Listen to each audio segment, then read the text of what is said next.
right, so here we have C, D, E, F, G, A, B. There's your C major scale, as we talked about before. If you take the first, the third, and the fifth note of that scale, C, E, G, you get a C chord. If I wanted to build another chord in the same scale, these are all the same seven notes in the scale. Let's say I wanted to build a D minor. That would be D, F, A.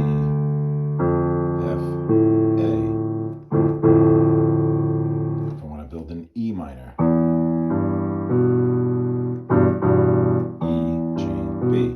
So for each one of these, you treat the root note as if it's the 1, skip 2, include the 3, skip 4, include the 5. Let's do it for F. F, A, C. There's your F major. G major. G, B, D.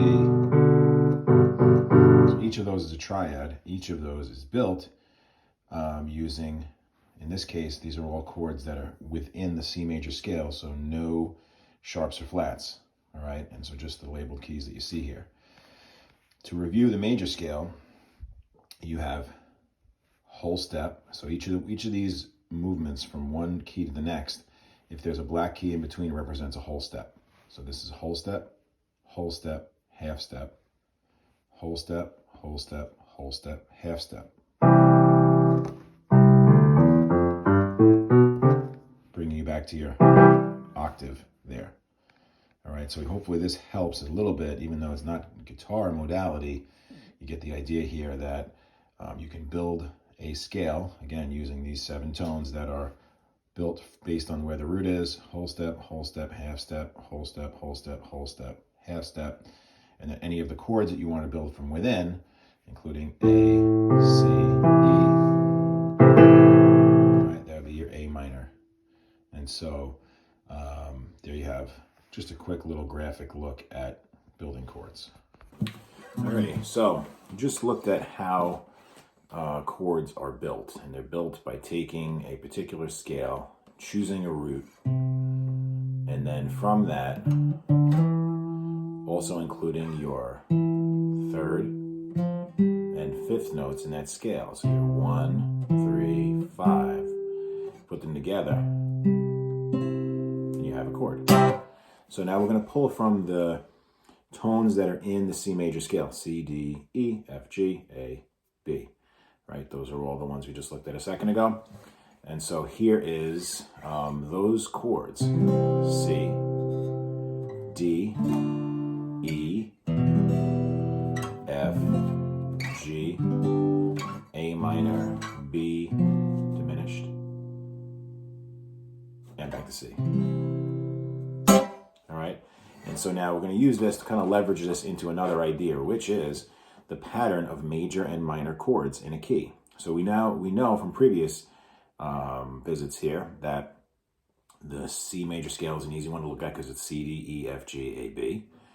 All right, but now we're going to talk about the alternation of how you would harmonize that into chords, and how the major and minors would flip-flop or vary to create that sequence. So here goes: major, minor, minor, major, major, minor, diminished, back to major.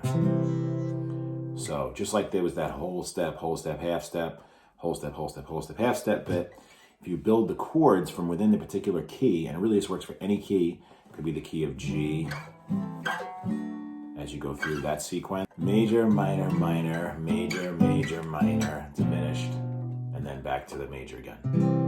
All right, so let's try that. So build these chords. You know the C from past visits, right? You know the D minor, maybe. That was in a video recently, but that's a D minor. Check the chart for that. All right, then you got E minor. So major, minor, minor, major, major, F and G, minor, A minor, B diminished, and then back to the C. So that's 7th scale degree. That's the one that's new. So let's take all the rest of those you have access to in the past. But the one kind of tricky one is built based upon this scale, diminished scale. I'm going to show you how to play a half diminished, and then we'll do, I guess we can do a diminished also, fully diminished. All right, the diminished are tricky. There's a whole other, lesson for another day. But let's build it. Ready? Half diminished looks like this. Pointer finger here. This is one of those underrated chords. I think it's a cool one. Pointer finger on the 2nd fret A string. Middle finger on the 3rd fret D string. You're kind of barring your pointer. Then you're going to skip a string down to your B, and you're going to sneak in your ring finger onto the 3rd fret. So it looks like that. Okay, that's a half diminished.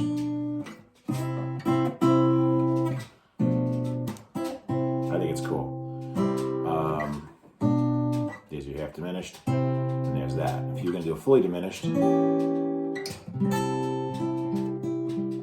fully diminished is a different shape.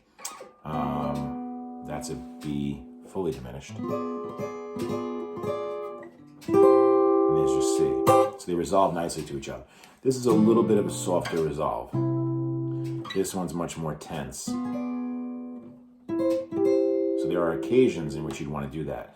So anyway, hammering home the point, harmonizing the C major scale, C, D minor, E, F, G, A minor, B half diminished, and back to C. That would follow the whole step, half step, whole step, whole step, whole step, half step pattern, right? Which you can see either on the keyboard or here.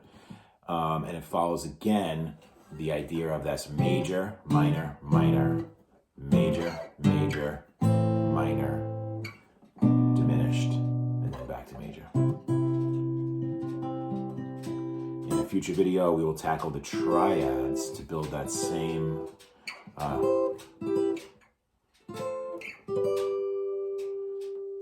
pattern in a different place. I think that's really cool. To me, that I love the triads. So looking forward to that one in the future, but this video is long enough, so I'll stop there.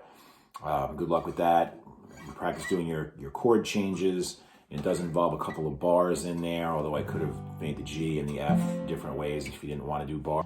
F, G, without having to do. Then your A minor, B diminished, F.